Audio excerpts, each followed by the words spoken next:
Today, a look at the graduating class of 2018, World Press Freedom Day, the new traffic light on Delaware Avenue, and more. Plus, Samantha Stinchcomb from the Black Sheep joins the show, and our own Javier Aguiar shows us how to make a scrumptious burrito. All that and more coming up in the final episode of the Delaware Dozen.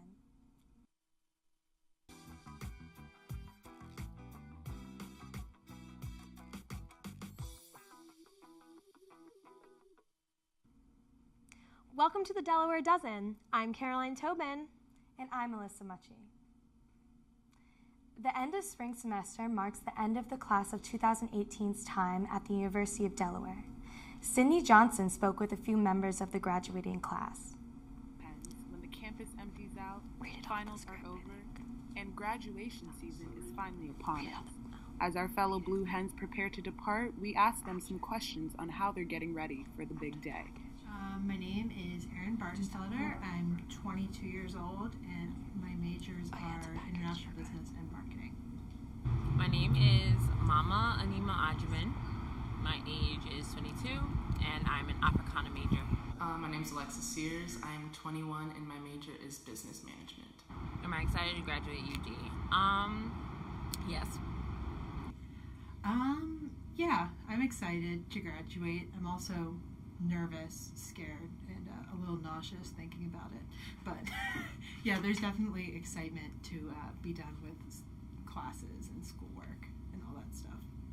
I'm excited to be graduating from UD. It's been a long time coming, a lot of hard work put forth, and so I'm really excited.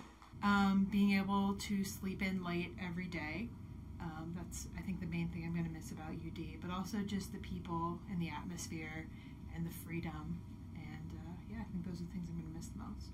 I guess I'm going to miss my friends and I guess the freedom of college, the college life, I guess, and not having to worry about professional grown-up problems, I guess. I'm going to miss most about UD is the free time. I'm not. I'm in deep denial that it's happening. Very, very deep denial. Just trying to get through my finals, and then I guess I'll come to that bridge when we get to it. I'm preparing for graduation by attending my classes, still, handing in assignments on time, and making sure I hit all the requirements. I'm preparing for graduation by finishing up classes, I guess applying to potential employers for jobs. I'm going to work for UD Conference Services over the summer, and I'm also going to be spending a month in Europe over the summer. And for career plans, I don't know yet. Hopefully a job in marketing that's not sales. My plans for after graduation include me moving to Ghana and starting my anti-bleaching campaign. My career plans after college, I guess, would be to find an entry-level position job in sales or something in business management or business-related, honestly. I will receive 2 stoles, one for my Africana major and 2 for my involvement with the Center for Black Culture. I have 1 stole for studying abroad in Spain.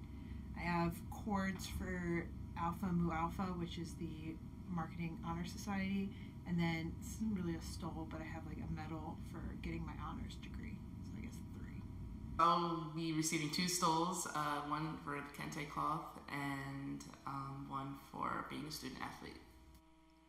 We are so excited for University of Delaware Blue Hens, and we can't wait for all their accomplishments that they will achieve after graduation. We'll miss them so much on campus throughout these next few years, but of course we hope you do the best, and congratulations, Blue Hens. See you soon. The 169th commencement at the University of Delaware will be held May 26th at 9 a.m. at the Delaware Stadium. This year's commencement speaker is Steve Moscow, a global media executive and an alumni of the university. Moscow has served as chairman of Sony Pictures Television and worked on hits such as Breaking Bad, The Blacklist, and Shark Tank. In 2016, he stepped down as chairman and started a venture with Jeff Robinov, a former president of Warner Brothers Motion Picture Group. Moscow graduated from Delaware in 1978 with a degree in communication. In celebration of press freedom, communication students gathered on the Perkins Student Center patio last Thursday. Faculty, staff, and students discussed important media issues, including fake news, gender inequality and freedom of expression, and how press freedom differs throughout the world. The City of Newark and the University of Delaware recently installed a new traffic signal on Delaware Avenue at the heart of the university's campus. The signal, which was installed in place of pedestrian yield, has frustrated many on campus. Caroline Tobin went to get the story. Good afternoon, Blue Hens. I'm Caroline Tobin, and today I'm here at the new crosswalk on East Delaware Avenue to see what students think about it. It's dangerous to cross the street. Yeah, it's scary crossing that street. The new traffic light, installed this past April, is providing relief for drivers, but a little frustration for students. I personally don't like it. It kind of adds time to my walk to class. It's a real pain to just sit there and wait while no cars are coming. It takes so long to change. Like, when you're driving, it's better, but like walking, it takes like a while. In the past, cars had to stop whenever students wished to cross, and during class change times, long lines of cars would form, waiting several minutes to move. I think it is a very good idea because especially in between the lectures, there are tons of students that cross this street, and so the cars, the drivers get frustrated. So there are tons of students crossing. The cars cannot go through. So in this way, it's at least regulated. Yeah, I think you have to wait a little longer, but it's a lot safer. According to UD Police, the new light should keep traffic regulated and pedestrians safe. For the Delaware Dozen, I'm Caroline Tobin. And on the other side of this break, Samantha Stinchcomb from the Black Sheep joins us. And later, Casey Cornely has the story of a Super Bowl champion of sorts from the University of Delaware. Stay with us.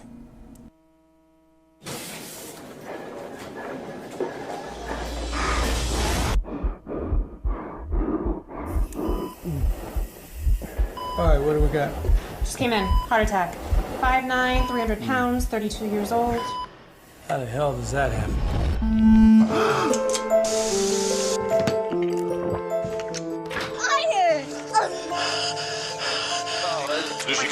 Can I get a, Could be developing diabetes. Let's make a change. Oh, yeah. You're graduating! Watch TV. You won't even have to leave. You can't do this. Yes, can I get a... Yeah, no, deep dish. You have to make a change.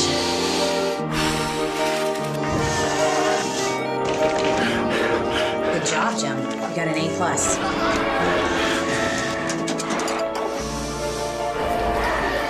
Here are your fries, sweetie.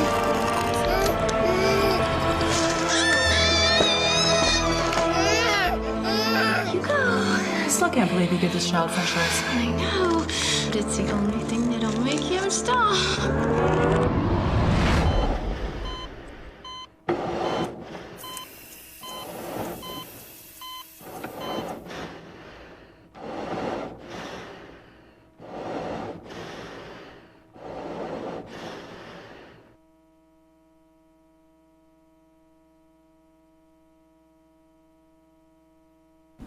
Welcome back to the Delaware Dozen. Joining us now is Samantha Stinchcomb from University of Delaware's branch of the Black Sheep. Samantha, thanks for coming on the show. Thanks for having me. So first, what is the Black Sheep? So the Black Sheep is a national college media outlet. Okay, cool. And how do you come up with ideas for these articles? It's really just anything that happens. Anything that happens to anyone that they can relate to, like funny things that happen on campus daily. And how long have you been writing for them? For about a year now. Okay. Do you enjoy your job there?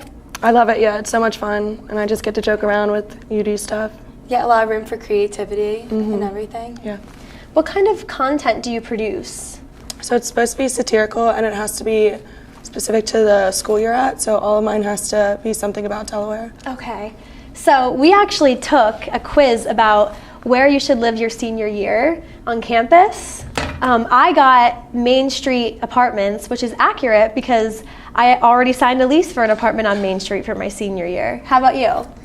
I got Main Street Apartments as well. I lived there my sophomore year, actually, so it's pretty funny. She's a I guess senior, it's pretty so accurate. yeah, it is. Cool. Yeah. Cool. The questions were so funny too. Like it asked, what did it ask? Let me pull up the quiz right now. I love how interactive your website is. It's really cool. It says, where did you live freshman year? Where did you live, Caroline? I lived in Thompson, so the Main Street Apartments are definitely a step up. I'm pretty sure they're knocking down Thompson, so it's great that I lived there when it was at its worst. But anyway, thank you so much for joining us. Yeah, thanks for having me. All right. Thank you so much for joining. Thank you so much again. That was so awkward. February 4th, the Philadelphia Eagles won their first Super Bowl championship, defeating the New England Patriots 41-33. On the sideline during that storied game was a Philadelphia Eagles cheerleader at the University of Delaware. Casey Cornelly reports. Liana Tren is a senior here at the University of Delaware and had the honor of cheering at the Philadelphia Eagles Super Bowl. So the process, you have to go through an open call round, which consists of doing a dance you learned that day, and then if you make it past that round, you go to semifinals. They teach you a brand new dance, and you have to say a little blurb about yourself, who you are, your goals, what your career is, and then after that, if you make it past semifinals, you have an interview round, which is a formal business interview. And then you go on to the final round, which is crazy. It's kind of like a pageant. You have a bathing suit, swimwear, physique portion. And then you have an interview on stage question, as well as a dance portion. If I wasn't on campus, I was in Philadelphia. Not only are we required to get games and practices, but we have appearances as well. So that means working with children, visiting different events, kind of appearing there and representing the Philadelphia Eagles. It was amazing because you got to engage with other fans and such, but it did take up a lot of time. Definitely got through it. It's not impossible. A lot of the girls on the team have a full-time job, as well as practice Tuesday, Wednesday nights from 7 to 10, and then going back home, living their day-to-day life. We had games on Sunday. So the Super Bowl was, of course we had to prepare for it, but it was still unexpected. We were really excited, really pumped. So we found out we were doing one dance, and we do a lot of sideline cheers, but we're not yelling in the crowd or anything. We're just doing dance moves to the songs playing in the stadium. We prepared by just putting on music and trying different dance moves. We call them bumps, and they're short, 2 8-count dances. So after one of the quarters, we'll go into this end zone and perform a dance. And we performed one of our just most popular dances we loved this year. It was called You Really Got Me, and we just thought it was a really powerful dance, and we just continued to practice it. We did have quite a few long practices to prepare because it is the Super Bowl. Finishing up my senior year was hard, but thankfully I had friends to help bring me up on the weekend when I was exhausted, so it was really good. Signing off, this is Casey Cornley for the Delaware Dozen. When we return, Javier Aguiar gives a recipe to fend off hunger post-graduation.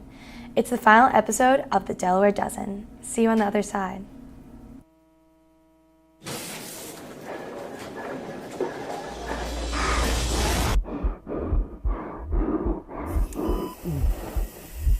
All right, what do we got? Just came in. Heart attack. 5'9", 300 pounds, 32 years old. How the hell does that happen?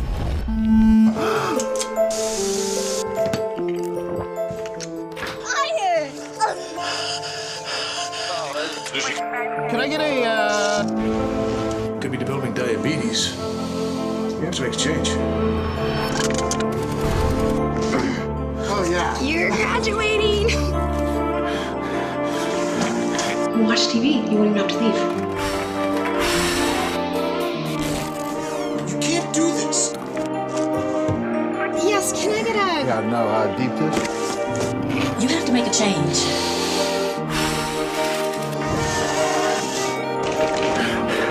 Good job, Jim. You got an A+.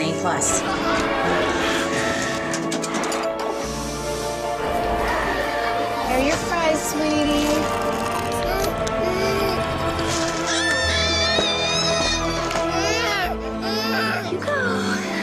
believe you give this child french fries. I know, but it's the only thing that'll make him stop.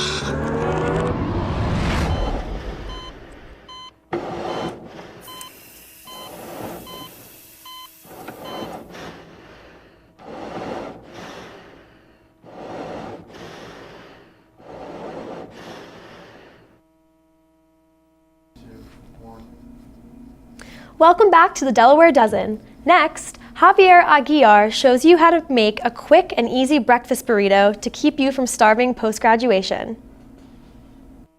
What's going on, Blue Hens? My name's Javier Aguiar, and I'm here in the kitchen today to show you how to make a breakfast burrito at home. So our breakfast burrito for today is going to consist of 6 ingredients, as you see here. First off, we have 2 eggs. We then have some spinach, some avocado, some cheese, some salsa, and finally, to hold it all together, a flour tortilla. So the first thing you're going to want to do is oil up that pan, and then we're going to go ahead and add our first ingredient, which is spinach. You're going to want to saute this spinach up, and I really like to start my mornings off with some veggies. It seems to keep my energy levels up throughout the day. So after you're done sauteing that up, you can go ahead and take it over to the side, and we'll come back to the spinach later. Step number 2, you're going to want to crack those eggs right into your pan. We're going to fry those eggs up sunny side up, and once they're all fried, we're going to take them over and put them onto our flour tortilla. And remember that spinach from earlier? We're going to take that spinach and we're going to lay it out very delicately all on top of the eggs. Next, what we're going to do is take that avocado and slice it into 4 or 5 even slices, and then we're going to take it and lay it out evenly across our tortilla. Next, we're going to add my personal favorite ingredient, the cheese. You know we use a whole lot of cheese in Javier's kitchen. Finally, we're going to take some of that salsa and sprinkle some over top. We love salsa here because it's one simple ingredient, but it adds so much flavor, and that spice is really going to come together in this recipe. Next, we're going to roll that puppy up nice and tight, and then we're going to bring it over to the George Foreman grill, and we're going to post-grill it. If you're not post-grilling your breakfast burrito, get out of the kitchen. There is nothing worse than a soggy tortilla. What we're going for here is that crunchy grillage right on top, and then what we're going to do is slice it right down the middle, and what we're going to end up with here is just a glorious breakfast burrito with all the ingredients coming together, and it's truly a magnificent experience when you get to dig in and take that first bite. I wanted to thank you for joining me in my lovely kitchen today, and I hope this inspired you to get cooking and start your morning off right. Saturday evening, University of Delaware's own Elena DelDozen will be making a return to the Bob Carpenter Center. DelDozen's Washington Mystics will be playing host to the Indiana Fever in a preseason matchup. DelDozen has previously returned to play at the Bob Carpenter Center as a member of the Chicago Sky. Since graduating from Delaware in 2013, DelDozen has won WNBA Rookie of the Year, WNBA MVP, and a gold medal at the 2016 Rio Olympics. The game Saturday begins at 7 p.m. Tomorrow afternoon, Jesse McCartney, the artist behind hits like Beautiful Soul and Leave-In, will be performing on the North Green. The concert is part of SCAPAB's Senior Fling, which is an annual celebration of graduating seniors. The event and concert is open to all students and will feature food, games, and raffle prizes like passes to Firefly, an Apple Watch, and an Amazon gift card. Senior Fling is tomorrow from 4 to 7 on the North Green. Well, that is all for our final show. Thank you very much for joining us today and throughout the semester. We hope you had as much fun watching along as we did putting on the show. For the entire team behind the Delaware Dozen, I'm Caroline Tobin. And I'm Melissa Mucci. Thank you for watching.